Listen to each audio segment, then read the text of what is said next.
Hi there, welcome to What's Happening in Brazil. Let's start with the latest news from the country. Brazil has topped 250,000 deaths from COVID-19. The pandemic remains out of control in the country.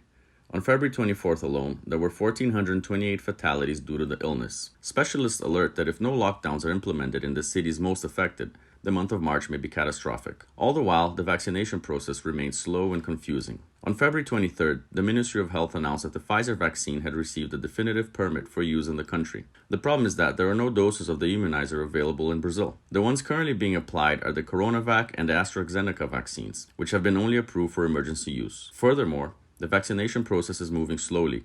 Only around 3% of Brazilians have taken the first dose of the vaccine. In the state of Acre, 10 municipalities are in a state of emergency due to floods. Heavy rains in February caused rivers to overflow, leaving more than 37,000 families homeless. The federal government has allocated 450 million reais, around $80 million, to states and cities that are suffering from natural disasters.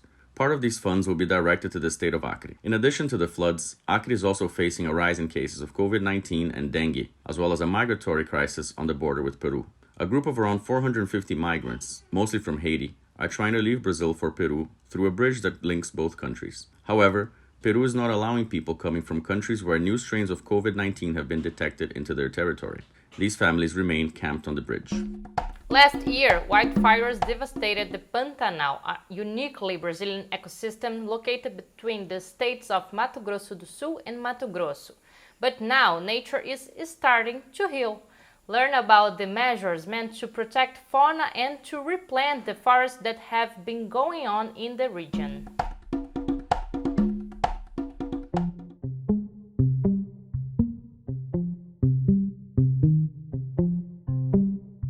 The lush greenery alongside the flooded areas is a portrait of how the Pantanal region is today. Looking at it from above, it doesn't even seem that just a few months ago, this ecosystem was filled with other colors. The flames that engulfed the Pantanal last year destroyed almost one-third of the region.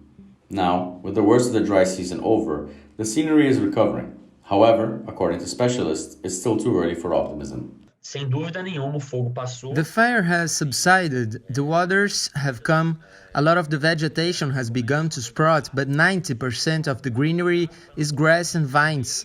The trees remain dead. Grass and vine are primary vegetation types that do well in more hostile environments.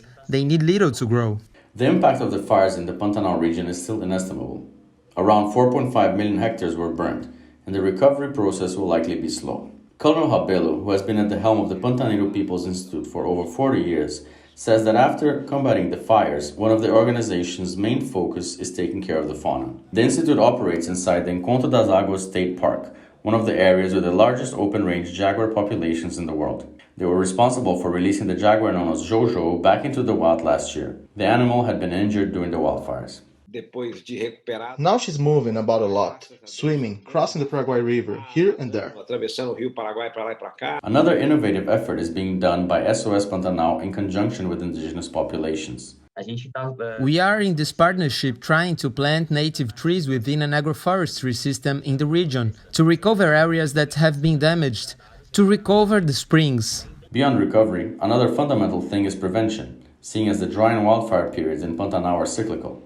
To accomplish this, volunteer firefighter brigades are being assembled by civil society. At the same time, the federal government is nixing resources aimed at environmental oversight and combating wildfires. May something importance not be measured with measuring tapes, nor scales, nor barometers. May something's importance be measured by the enchantment it creates in us. A musical theory doctoral candidate who studies funky music from Brazil's impoverished areas. We are now going to be introduced to Thiago Santos' work, which seeks to bring marginalized culture into the academic fields and lessen the stigma that these musical styles bears.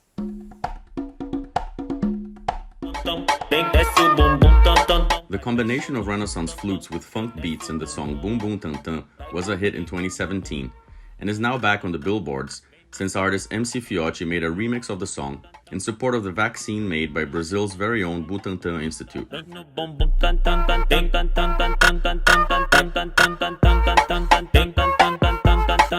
But not everyone sees harmony in mixing funk with classical music. This is the experience related by Thiago Santos, better known as Thiagson. He's a researcher who studies the works of funk DJs and MCs. Thiago says that it wasn't easy to bring the language of impoverished areas into the canonical traditions of academia. When I began studying music, it was a process of only dignifying certain things, a process of alienation, of you only having classes with colonized people, with colonized mentalities. You then start to push back against these things. It's kind of an arduous process. Beyond white European cultural hegemony, another obstacle Thiago faced was uniting worlds that couldn't be farther apart. It was then that he started a YouTube channel in which he showed how he translated funk beats into musical notes. However, he also faced a lot of prejudice in this effort. I've already been through so much, many death threats in the comment section, being scolded many times, including by some of my former college professors. Funk can be heard in soap opera soundtracks and in upscale parties. However, the stigma in criminalizing continued to be a part of its history. One example is DJ Renan da Penha, that in 2019 was sentenced to 6 years in prison for his alleged involvement with drug trafficking in the Vila Cruzeiro community of Rio de Janeiro. That same year, Renan was nominated for an Emmy for his song Me Solta, which translates to Release Me. Thiago affirms that his intention is not to turn funk into something canonical, since this would be impossible, but to try and overcome, even if slightly, the prejudice that persists in society. It's a genre in which many people die and go to jail. One of my roles is to try and stop this from happening, trying to showcase what the genre is really worth. And now it's time for Brazilianism.